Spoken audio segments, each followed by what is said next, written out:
Beauty and the Beast, really, if you think about it, is like 4 movies in one. It's an action movie. We're making a live action film. There's a huge amount of stunts, and there's wolf fighting and horse riding and, you know, and guns and sword fights and all of that going on. It's also a comedy. The comic timing of characters like Cogsworth and Lumiere and Mrs. Potts, it's just hysterical in my opinion. Then on the other hand, it's a romance. It's a romantic drama. So, and then it's a musical. And then there's music, just to kind of really add it on the top, music and dance and theatre, really.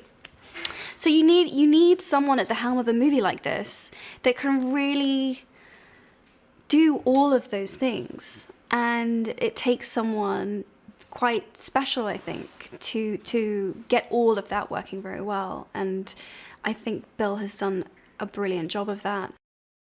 We wanted to make sure that we know she loves reading, we know she loves to travel, but we also wanted to give her this element of being quite industrious and quite practical and very inventive. So in the animation, Maurice is kind of the inventor, but in this movie, it's actually Belle who is really forging forward and innovating and coming up with new ways of doing things, which I thought was really interesting and was an idea that I loved. Belle also does some teaching in this film. She wants to, not only does she love reading for herself, but she actually loves sharing her love of books, and she loves sharing the things that she finds special and interesting. And I loved that too, that she wants to share.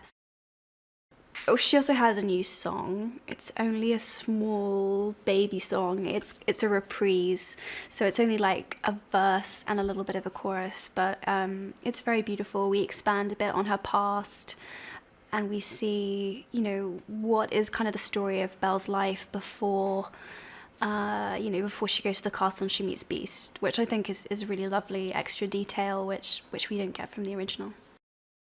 So I started rehearsing the movie in January. We started filming in sort of April, March kind of time. So I had a few months just to really start learning, particularly the waltz, which is really kind of, for me, and this is what I realized, I remember saying this to Anthony as we were filming, it's kind of, that dance is the story of them falling in love. And so it had to have so much communicated through it, not just as a dance, but as how two people interact and how their perception of one another changes. And it's kind of, and it's all wrapped up in this, 2 or 3 minute moment. And we wanted to try and communicate so much. So I realized I couldn't just be a dancer. I couldn't just sort of know the dance steps perfectly. Actually, what was going to make the dance special was if I brought what I'm hopefully good at, which is acting, and that was what was going to really bring it to life and tell the story.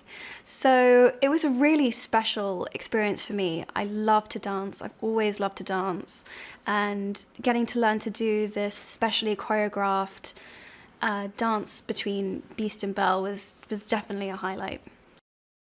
In the end, what we decided was that the most important thing for this dress to do was it had to dance beautifully. That was, we wanted the dress to feel like it could float, like it could fly, like it was kind of the third, almost like the third person in that dance. And, we started off with a much heavier, more intricate, more probably historically accurate dress, but we realized it just wasn't going to tell the story that we wanted it to tell. And we went for something a lot lighter, made of chiffon, and it does. It just is perfect for that moment. And yeah, we were pleased with it in the end. I think I was so actually focused on trying to support him through what he had to do for that dance. It really helped me because I couldn't focus on how nervous I was. Both of us were just trying to figure out the logistics of how do you do a 3-minute, Strictly Come Dancing-esque waltz routine with a beast, with he's like 3 heads taller than me. It was really challenging. I think we were just so focused on the task at hand.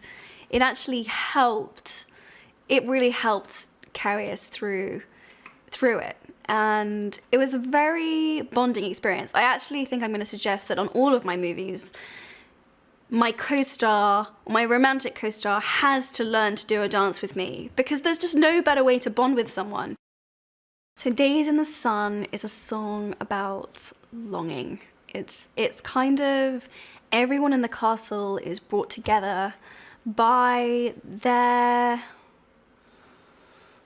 just like that awful heartache of missing something or someone that you deeply love and care about. And it kind of takes you through all the different characters in the castle and hearing their sort of internal thoughts at that particular juncture in the movie.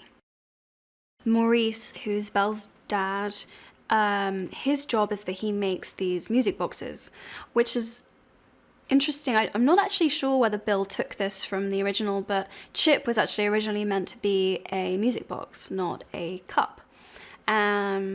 But so we incorporated that idea, and he makes these, they're not just music boxes, they're kind of like little portals to other worlds. And getting to see those and do that scene with Kevin Kline, who is such a well-respected actor and such an interesting man, and the way that he just became he's a method actor, so he learnt how to put together and how to disassemble these music boxes, and it was just so, that scene for me perfectly encapsulates what we've tried to do, which was just give it more, more depth, layers, details, and that was just done so perfectly in that scene, and I just loved working with him. So no one is better, no one is more perfect for Gaston than Luke Evans.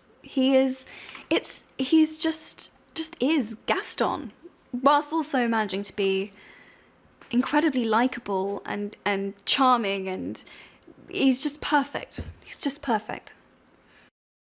Josh Gad, one of my favourite human beings on the planet. He's just so fun to be around. He's incredibly intelligent. Oh my goodness, he's so interesting to talk to.